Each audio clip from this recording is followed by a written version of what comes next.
It's 2025. The world has changed in ways we couldn't have imagined just a few years ago. Technology has advanced, cities have grown, and yet some challenges remain stubbornly persistent. Remember that whole transitory inflation thing? It was supposed to be a temporary blip, a minor inconvenience. But here we are, still grappling with its effects. Yeah, about that. Turns out, getting prices to chill out is harder than herding caffeinated cats. It's a chaotic dance of numbers and policies with no clear end in sight. Sure, the official inflation rate has dropped from its 2022 peak, but don't let that fool you into thinking everything's back to normal. It's still higher than the Federal Reserve wants. They're working tirelessly, adjusting interest rates and implementing policies, but the results are slow to manifest. And guess what? That means prices are still going up, just not as fast. It's like watching a slow-motion replay of a car crash. You know it's happening, but you can't stop it. Think of it like being chased by a bear. Slowing down doesn't mean you're safe. It just gives the bear a sporting chance. The threat is still very real. So, what's keeping inflation stubbornly high? It's not just one thing. It's a tangled web of interconnected issues. It's a tangled web of global chaos, supply chain hiccups, and good old-fashioned corporate greed. Each factor feeds into the next, creating a cycle that's hard to break. We're talking housing costs through the roof, making it harder for families to find affordable homes. Tariffs making everything more expensive, from everyday goods to essential supplies. And energy prices that would make a Texas oil baron blush. Fuel costs are soaring, affecting everything from transportation to heating bills. And don't even get us started on food. Grocery bills are climbing, making it harder for families to put meals on the table. Let's break it down, shall we? The economy is a complex beast, influenced by countless variables. Buckle up, because understanding the economy is a bumpy ride. We're in for a wild journey, and it's going to take resilience and adaptability to navigate the twists and turns ahead. Remember that tiny apartment you could barely afford in 2019? Well, in 2025, it's even tinier and costs twice as much. Thanks, inflation. Post-pandemic, everyone's flocking back to cities like pigeons to a freshly swept plaza. More people, same amount of housing, boom, rents skyrocket. But wait, there's more. Remember those supply chain issues everyone was complaining about? They're still screwing us over, making it crazy expensive to build new homes. Lumber prices, higher than a kite at a Snoop Dogg concert. Labor shortages, construction crews are harder to find than a sober Irishman on St. Patrick's Day. And let's not forget the snail's pace of building permits. So, yeah, good luck finding an affordable place to live.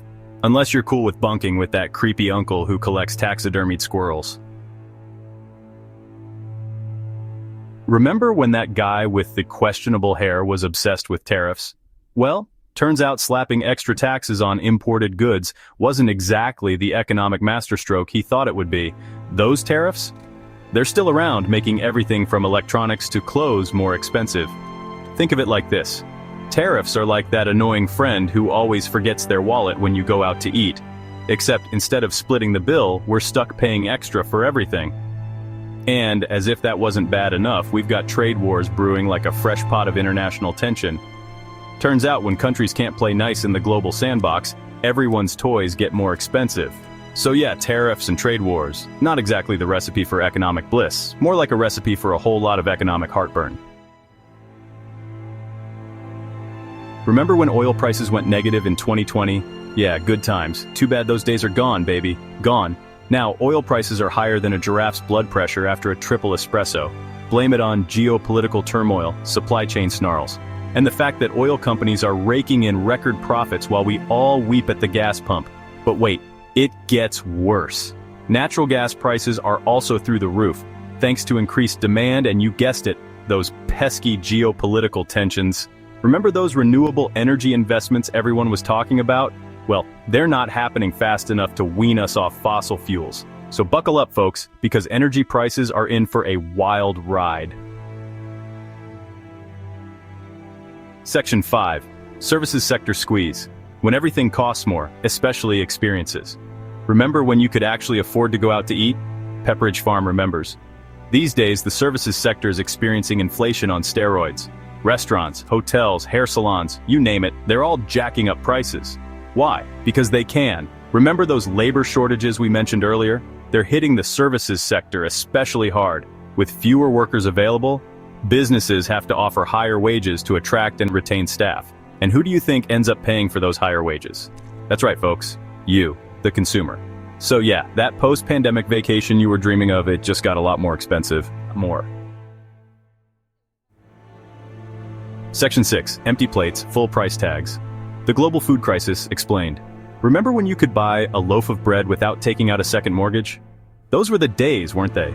In 2025, food prices are soaring, and it's not just the fancy stuff. We're talking about basic staples like bread, milk, and eggs. Blame it on a perfect storm of global chaos. Extreme weather events wiping out crops, fertilizer shortages driving up costs for farmers, and those ever-present supply chain issues, making it more expensive to transport food from farm to table. And let's not forget about good old-fashioned corporate greed. Food companies are raking in record profits, while families struggle to put food on the table. It's enough to make you lose your appetite. Section 7, the Fed's Balancing Act, taming inflation without tanking the economy. The Federal Reserve, often referred to as the Fed, is at the heart of the U.S. financial system. Its decisions can ripple through the economy, affecting everything from mortgage rates to employment levels. Remember that time you tried to make a souffle while simultaneously juggling chainsaws and training a ferret? It sounds absurd, but it's a fitting metaphor for the complexity and difficulty of the Fed's current task. That's kind of what the Federal Reserve is dealing with right now. They are in a constant state of balancing multiple, often conflicting priorities. On one hand, they need to control inflation, which has been rising steadily. On the other hand, they must ensure that their actions don't stifle economic growth or lead to a recession. They're trying to tame inflation without crashing the economy. This involves a lot of data analysis, forecasting, and sometimes a bit of guesswork. The stakes are incredibly high because the wrong move could have severe consequences for millions of people.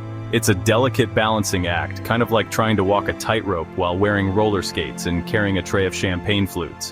One wrong step, and everything could come crashing down. The Fed's main tool for fighting inflation is raising interest rates. By making borrowing more expensive, they hope to cool down consumer spending and business investments, which in turn should help to lower inflation. The idea is that higher interest rates will slow down the economy, which will, in theory, bring down inflation. However, this is easier said than done. The timing and magnitude of rate hikes are crucial, and getting it wrong could either fail to curb inflation or push the economy into a downturn. But there's a catch, because there's always a catch. The economy is a complex system with many moving parts, and predicting its behavior is notoriously difficult. Raising interest rates too much can also trigger a recession. This would lead to job losses, business closures, and a lot of economic pain for ordinary people. It's a risk that the Fed has to carefully manage. So yeah, the Fed is basically playing a high-stakes game of economic Jenga. Each decision to raise or lower rates is like pulling a block from the tower. They have to be incredibly cautious and strategic. Let's hope they don't pull the wrong block. The future of the economy and the well-being of millions depends on it. The Fed's Balancing Act is a testament to the intricate and often precarious nature of economic policymaking. Section 8. Consumers fight back. Stretching budgets and seeking value in 2025. Remember when you used to throw money around like confetti at a parade? Yeah, those days are over. In 2025, consumers are stretching their budgets further than a yoga instructor on a caffeine bender. We're talking coupon clipping, bargain hunting, and embracing generic brands like their long-lost friends. Discount retailers are the new luxury boutiques, and secondhand shopping is cooler than ever. Who needs brand new clothes when you can rock a vintage find that tells a story and doesn't break the bank? Consumers are also getting creative with side hustles and alternative income streams. It's like the Great Recession all over again, but with better fashion sense. Section 9. Inflation's global reach. A look beyond us borders. Think inflation is just a US problem? Think again, bucko. Inflation is a beast that knows no borders. It's a global phenomenon affecting every corner of the world, from the bustling streets of New York to the quiet villages in rural India. This economic dumpster fire is a global affair. Countries everywhere are feeling the heat, and it's not just about rising prices. It's about the ripple effects that touch every aspect of life. Europe is grappling with sky-high energy prices, which are putting a strain on both households and businesses. The cost of heating homes and powering industries has skyrocketed, leading to widespread financial stress. thanks in part to their reliance on Russian gas. Awkward. The geopolitical tensions have only exacerbated the situation, making energy security a top priority for European nations. Emerging markets are getting hit especially hard. These economies are often more vulnerable to external shocks, and the current inflationary pressures are no exception. As their currencies weaken and import costs soar, the cost of living becomes unbearable for many. Basic necessities like food and fuel are becoming increasingly out of reach. It's like a game of economic hot potato, where the burden keeps getting passed around. No one wants to be the one left holding the potato when the music stops. But nobody wants to be left holding the potato when the music stops. The stakes are high, and the consequences are severe. The point is, inflation is a global problem that requires a global solution. International cooperation and coordinated policies are essential to tackle this issue effectively. But with geopolitical tensions simmering, achieving such cooperation is easier said than done. Political rivalries and conflicting interests often stand in the way of meaningful progress. And international cooperation in short supply, the path forward is fraught with challenges. The lack of unity among global leaders makes it difficult to implement comprehensive solutions. It's unclear what that solution will look like.